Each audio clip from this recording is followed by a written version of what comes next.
we try to strive to have representation that represents global society. And that's great, because what you start to see as a result of that is that the nature of the work that wins is starting to change as well. You know, we just had Nigeria win their first Lion ever in our 72-year history. I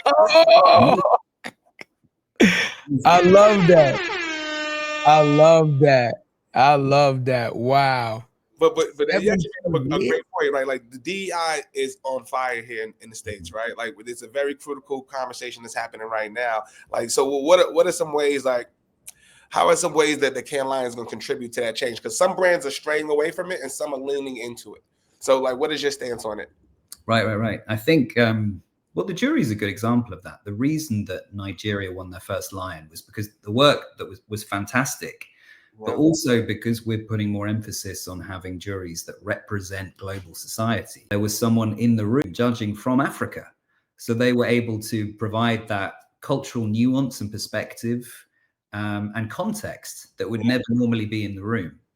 So that's the kind of thinking that we're trying to apply across the entire festival. That's why we're trying to create more entry points, more opportunities, especially for the global South, who have traditionally not been able to attend. So I got a subsequent question to that, because now I'm curious, right? Mm-hmm.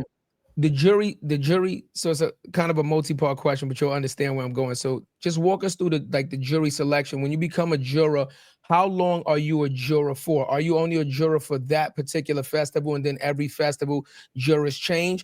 What's the process like to become a juror? And then also importantly, is there anything implemented to ensure that like a juror is as impartial as they can be, and not like, you know, a person that comes on that's like, we already know if these, you know, this person come on, he's gonna heavily favor A, B, C, or D, you know? What's that? Yeah, like that. Like, what is that process like? I'm curious now.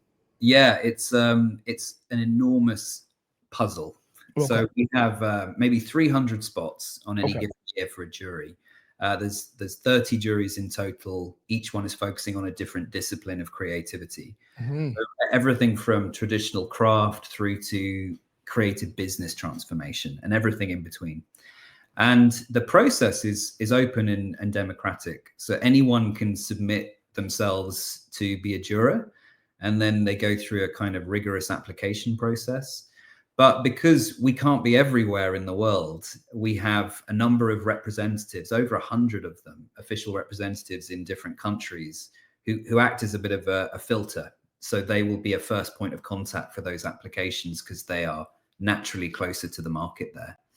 And then it's about trying to create juries that not only represent society, but are balanced in terms of specialism, gender, balanced in terms of the kind of companies that are represented, because you don't want it to get too political. Right.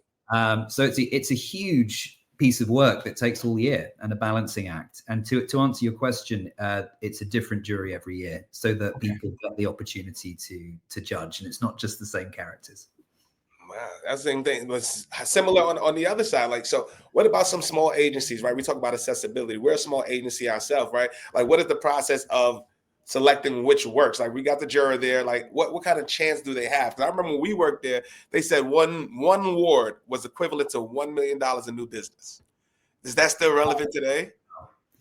Yeah, I mean, people want to win because it's a way to attract talent to their business. It's a way to win business. But also it just helps create a culture of aspiration as well. It really helps people establish where their bar is creatively and try to better that every year.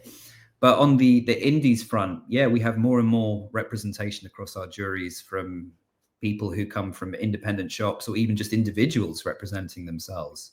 And that's why we're trying to introduce different pass types as well, so that people who do come from smaller businesses have an opportunity to step into that world. Yeah, it's a big investment, you know what I mean? But it's worth the investment. Like, so that's why I used to tell, like, it used to be like $5, I forgot what it was per entry, right? So if you got a lot of pieces of work, it can get costly after a while, but the ROI is going to be there. Yeah, if you win, you know. That's it. Yeah, so that was kind of my question. Like, is there if you feel like I have a body of work, right? Not just one entry, like, is there a limit to how many entries that a company can submit, right? Across the board? Is it like, okay, you know, is a maximum, okay, 10 entries, so you could do 2, 2, 2, 3, like that? Is there a limit? Or is it like, listen, if you could afford what it costs to, you know, submit the cost for each submission, then it's unlimited? What does that look like as far as like submission wise from a company? Yeah, a few years ago, we introduced some caps to the right. There we go. Right.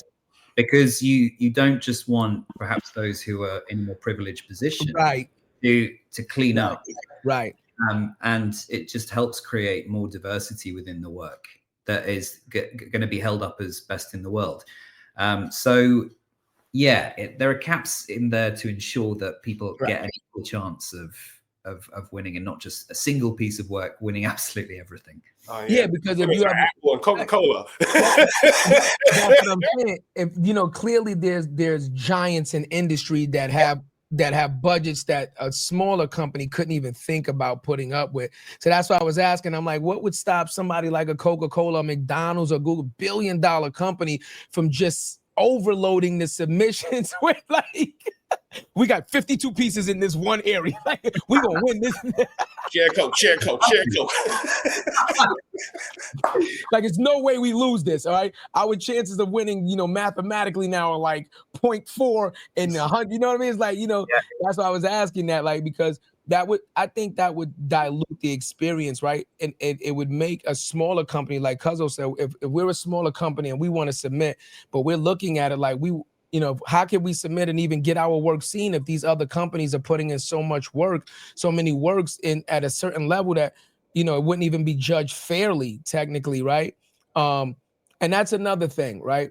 I understand when you submit, you understand that technically it's supposed to be a level playing field, but I'm just a little curious, like, how level is the playing field when you have smaller industries or smaller companies that are submitting against these kind of giants that have the experience and the budget to kind of produce a product that's clearly out of the level of these smaller companies? Like, is the playing field really level on this thing? How do we level this thing out? I think that it comes down to the jury. You know, they spend a lot of time at the beginning of the process establishing a criteria, right? Making sure that they recognize that this is a global festival, right? And so that representation has to be taken into consideration in the work that wins. But also, look, we go into Cannes aware of certain pieces of work because they're out there in the world. They've got big media budgets, and we know that they'll probably pick up a few lines. But the bit I get excited about are the surprises, you know, the things that I've never seen from Thailand or Vietnam or Iceland, who won their first lion last year. Right. Just kind of bubble to the surface because of the rigorous and fair process that's in place. And it's seeing that kind of work come to the fore that's really exciting. But